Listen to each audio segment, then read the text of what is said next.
L'été est chaud, trop chaud. En montagne, les glaces centenaires fondent, laissant dégringoler les rochers qu'elles emprisonnaient. Dans un vacarme assourdissant, les roches dégringolent et s'écrasent dans un nuage de poussière éphémère. L'eau, qui, ruisselant sous le glacier, l'eau, fluide, inarrêtable, suit son chemin, rejoint un ruisseau et devient affluent, grossit de plus en plus, descendant rapidement, cascade après rapide, en se dirigeant plus bas, vers des villes polluées et bruyantes.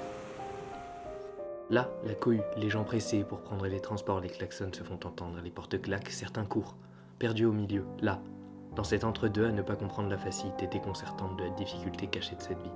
Tout ça, cette cohue, ces gens, tout ça, ne m'est pas indifférent.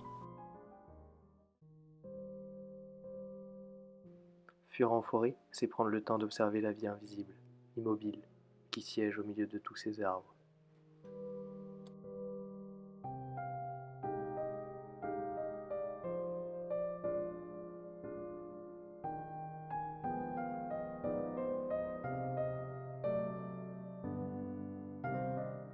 C'est aussi s'intéresser à cette tache de soleil qui prime sa faible lumière au milieu de tout ce sauvage, décider d'y passer et de se laisser éblouir par le soleil, continuer sans savoir où aller, c'est prendre le temps d'observer.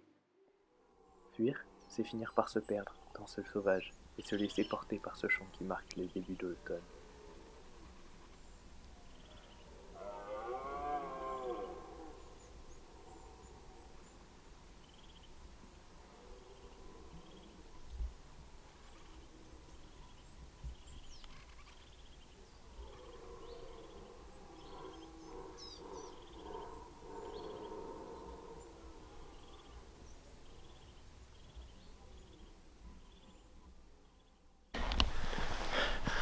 Et bah, je suis de retour sur dans une forêt que j'adore,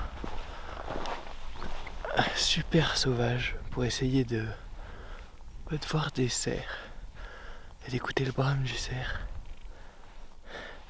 Je vais aller me poser en affût. Là, je suis encore sur le chemin et puis voilà.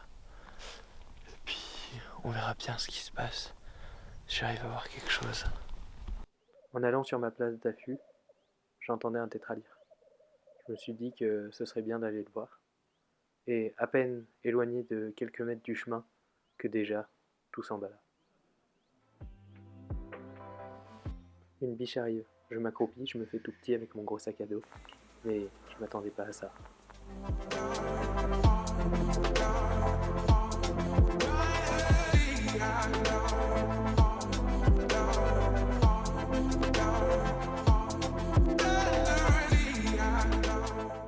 Par peur de le re-rencontrer et de le redéranger, je me mets dans mon affût vite. Et j'attends. Une demi-heure cachée sous mon sapin jusqu'à ce que...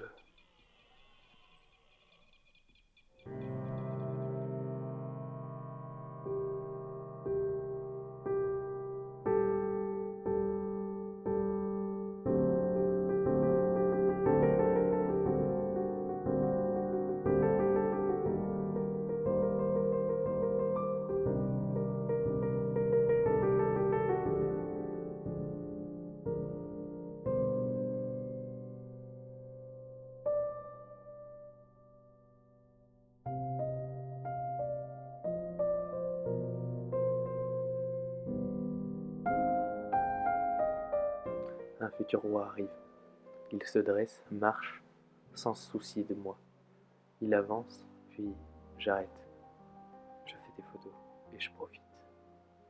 Mais tout a une fin. Il finit par partir et moi, je reste là. J'attends qu'il revienne, qu'il repasse, mais je finis par tomber. Je suis trop fatigué. Le temps fait des choses. La pluie commence à tomber et je commence à être mouillé.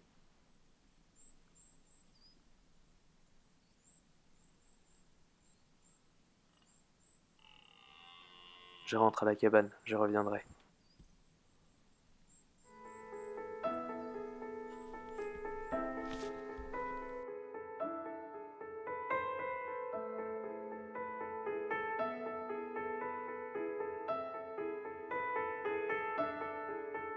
beau. Il fait pas beau. Il pleut. Mais je suis dans la cabane. Et vous savez ce qu'on fait quand il pleut et que t'es dans une cabane? Et que t'as rien à faire parce que t'es tout seul? Et bah, t'ouvres ton sac et tu prends tes cours de SVT. Et ouais, joie. Au petit matin, la pluie a cessé. Le tétra est toujours là, il chante, et moi je retourne me placer sous mon sapin.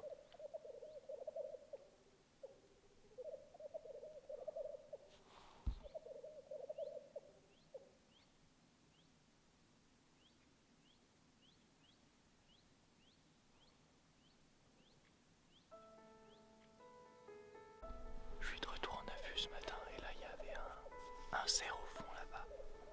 Un gros cerf qui a bramé plein de fois. Je l'ai aperçu un peu. C'était vraiment ouf.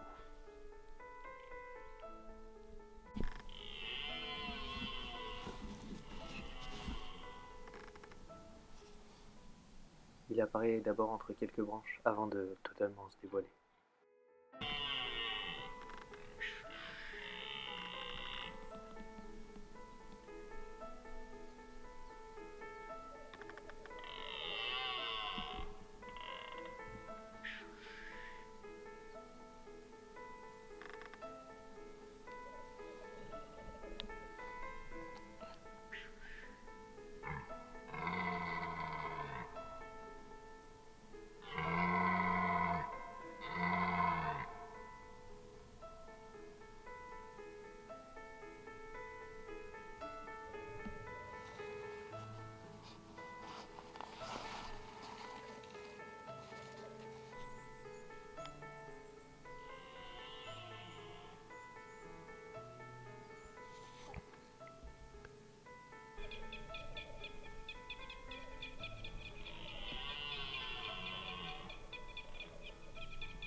C'est la fin d'une bien belle épopée, côté du roi de la forêt.